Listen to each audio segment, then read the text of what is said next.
What's up, ladies and gents, Noli here, and welcome to another Payday 2 video. Today, we're going to be taking a look at another weapon added in the John Wick weapon pack. We're looking at the pistols today, the Contractors. So we're looking at the Contractor secondary and the Contractor primary akimbo.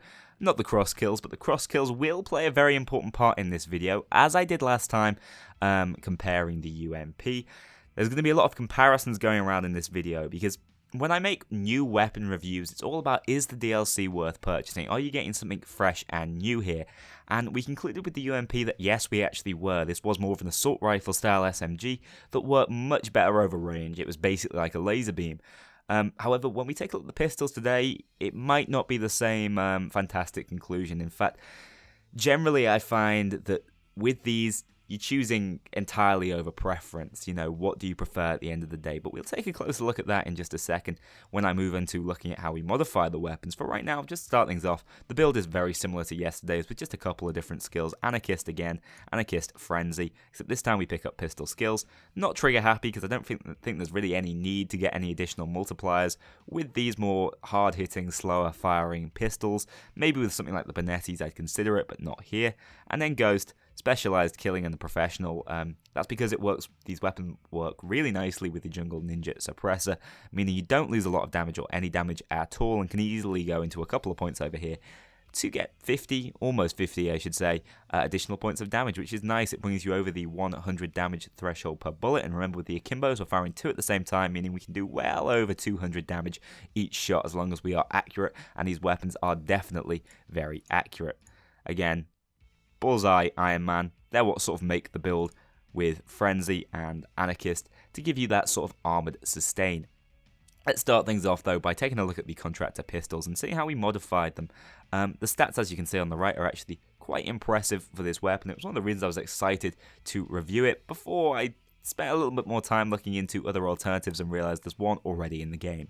So, Jungle Ninja, like I said, those beautiful additional points in accuracy and stability, -5 for concealment. This weapon, just so you know, starts at 27 concealment, meaning it can be used really nicely for those concealment builds. But really, 27 for the Akimbo pistol primary is pretty standard. You know, it's nothing to write home about. A lot of these weapons are viable for concealment builds, and this one is just the same. So we choose, because it's a bit more out of favour currently. I think most Payday players currently are running more of these armoured style builds. We do choose to take that -5 hit to concealment because we get some awesome accuracy, stability, and damage through our skill setup. Boosted stability, I'd definitely consider picking up accuracy instead if I actually had it unlocked currently. Combined module, I do like laser sights on akimbo. Secondary, primaries I should say. Extended mags, you can't really laugh at 20 plus 2 mag size. It's pretty massive. And then finally, the tritium sights. Weird having sights on an akimbo weapon, but the extra points of accuracy are nice. I do like the aesthetic that come alongside it. So there we have it. There's our overall skill setup with the Contractor pistol. Pretty impressive numbers thanks to these skill bonuses. But if you look closely, very, very similar to the akimbo cross kills. In fact, some of the only places in which it differs come mainly because I have the monolith on over here. If I could, I'd have the jungle ninja for some extra points in accuracy and no lost damage, but I can't. So I do imagine that instead of being 107.7 is actually 109.1, the exact same as the Contractor. And imagine we also have 8 additional points to play around with in accuracy and stability. We know we could get +4 to accuracy, so be it 92 over here. And then we also have the if I just go modify again, we also have a boost to put on. Again, I've got none available currently. If I just farmed out a couple of jewelry stores, I could easily pick up some boosts and put them in, again, accuracy or stability. So overall, you're actually getting 8 additional points in those sort of shooting skills that you could put into, and you also have greater overall total ammo. And those are the primary differences in the cross kills favour. However, the magazine size is fairly small comparatively, 18 shots fewer, and that's really where the differences end. You know, they both have the exact same base concealment, very similar accuracy and stability stats overall, though the cross kill does edge it, both of which are actually very high for those particular categories. Damage is identical, rate of fire is identical, you just get 15 more total ammo for the cross kills. So it's incredibly hard to analyse which of these two is better. Let me start by saying both the Crosskills and the Contractor are pretty viable weapons when it comes to Mayhem and Deathwish difficulty. Not necessarily the best way to min-max on one down, and not necessarily my playstyle. I've always preferred the more run-and-gun style with the Bonettis. You get way more ammo to shoot out. It works really nicely with things like crit multipliers, and I do miss the old dodge builds, and it reminds me of that playstyle. With these more precise damage-dealing pistols, you're looking more for the armoured setup, and while it suits the way the Payday 2 is currently, it's not always been my favourite playstyle. So I'm still going to say that Bonettis are going to be my favourite akimbo primaries to run around with, but the Contractors are definitely a nice addition, if they weren't so damn similar to the Crosskills. The question you ask yourself, what would I rather have? 18 more shots in the mag, which you're going to get quite a prevalent use out of throughout the heist. I don't think you'll necessarily realise it at first, but it does make a big difference in terms of how frequently you find yourself reloading, which can be a problem with the akimbo weapons. Or do you want that 15 extra ammo? This current build I'm running doesn't have any ammo skills on it, which is quite frustrating because these weapons do run out of ammo quite quickly. The extra ammo, as well as the potential for some extra points in accuracy and stability, which won't make massive amounts of difference to your overall gameplay at all. So I'd say the real toss-up you're making is, do I want more overall ammo, or do I want more ammo loaded into my mags? There's your question. Your answer is, I don't know. It's up to you, really. Do you prefer the aesthetic of the Contractors? I mean, they look nice, don't they? They really do. Or do you prefer... If I preview, where is it? There we go. Do you prefer the aesthetic of the Crosskills? It's up to you. That's how painfully similar these weapons are, which is frustrating. If you're looking to buy a DLC for these weapons in particular, there's literally no point. When I talked about the UMP and we talked about the similarities there, I said, yes, it's a very different weapon with a very different feel. With the Contractors, they feel very similar. Very similar indeed. So the Crosskills are already in the game. They exist already. The Contractors are an addition that gives you a new option and little more than that. And sadly, that's the same for the secondary Contractor. I'm not actually going to go into the same detail here just to show you. Though in the gameplay, I'm going to be using the tritium sights throughout. I actually found it kind of frustrating. It pushed me to actually use hip fire with this weapon more than I probably should. And now I have the pistol red dot sight to get a slightly more elevated view above that suppressor. It was frustrating me because I felt like the suppressor was making my headshot slightly less consistent, because you do see a little lip of the suppressor. I mean, I wasn't lining it up properly. As such, we've moved on over to the pistol red dot, but other than that, yeah, everything identical. I could get a couple more points of accuracy and stability if I actually had these, but instead, team boost, whatever. Same thing, jungle ninja suppressor. Let's have a look at the Contractor, the Crosskill as opposed to the Contractor again, and you're looking at the exact same story. Couple of extra points in both accuracy and stability, actually quite a chunky few this time.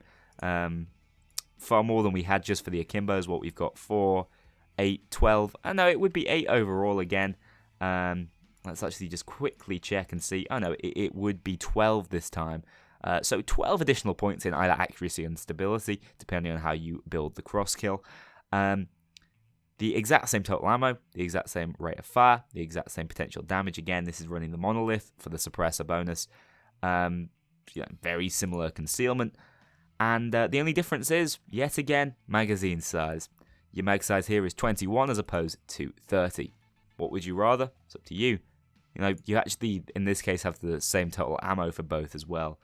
So that's not even a factor to consider. They are so painfully similar. It's almost frustrating. I do think in this case, the Crosskill does get slightly edged out by the Contractor just because of that improved magazine modification. I'd say overall that would be my choice. Certainly not a reason to go out and buy a DLC for, but yeah, the Contractor edges it here because I think I'd rather have some more shots in the mag than some slightly less tangible skills in accuracy and stability, especially when this Contractor has 88, which is not too shabby at all. In fact, can barely be improved. So there we go. There's the Contractor, there's the Crosskill. Let's move on to some gameplay, but as I said, it's going to be very similar to watching some gameplay of the Crosskill pistol. So the gameplay you guys are watching right now is actually on Firestarter on Mayhem difficulty. Hopefully today's gameplay is actually quite entertaining. I enjoyed playing it and found that these weapons were easily able to cope with Mayhem difficulty Firestarter. There should be some gameplay from every day.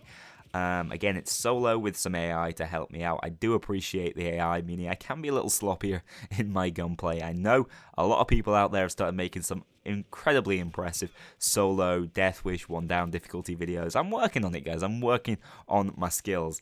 Anyway, as I was saying, the weapons, they do really well. They could definitely stretch into Death Wish and potentially 1 down. But the problem is, there's already a weapon in the game that does really well the exact same way, the cross-kill pistol, primary and secondary. So it's really difficult for me to make any sort of detailed analysis of this weapon. You know, I can say, oh, it's good, these stats are fantastic, but then there's already a weapon that does that, with these exact same stats. Only a slight choice for you to make. What would you rather? You know, would you rather still have £4 from your DLC, or would you rather have the potential of a weapon with some more shots in the mag? You know, that's the question here. And now I'm not saying that the other 2 weapons added in the DLC and the throwing knife aren't fantastic, and they are a different feel to what's already in the game. But as far as these pistols are concerned, and we were looking forward to them, they were John Wick pistols with kick-ass looking stats. They're just so similar. There's nothing new here. You know, there's no new style of play, and that's always the thing that I asked first and foremost in a DLC.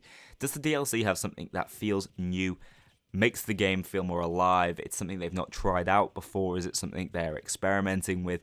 You know, and that was immediately noticeable when we got things like, you know, LMGs, and then we got explosive rounds for shotguns, for example. That was a fantastic change that made the weapon feel different and made playstyles emerge that previously didn't exist. But here we get some pistols that are replicas of ones already in the game. Now, the other question you ask yourself, is it a meta change, or is it really powerful, best in class? Now, in this case, it could be. It could definitely be one of the best in class. It depends what you value more. I don't think there's any right or wrong answer to that question. But with it being so similar to the cross kills, I think it's so debatable that they're basically identical that you couldn't say this is a meta breaker, this is new and more powerful than what we already have. And at the end of the day, a lot of people would argue that the Benettis are better for their more spray and pray style of gameplay. And, you know, there's even the option that, oh, I prefer the Deagles, I prefer that more high-end damaging weapon. Don't get me wrong, these weapons are really good, but they are just, well, they already exist. I don't think I can say this in many more different ways. They virtually already exist. So the Contractors are a bit of a disappointment for me. I feel like it's a bit arbitrary putting a number to this weapon. You know, is it better than the UMP secondary? Potentially. You know, maybe an 8.75, a 9. I'm not even going to really go into great detail about that. It is one of the best in class, so yes, 9 out of 10. But, you know, so are the cross kills. So why bother, really? This is definitely not a reason for you guys to pick up the DLC.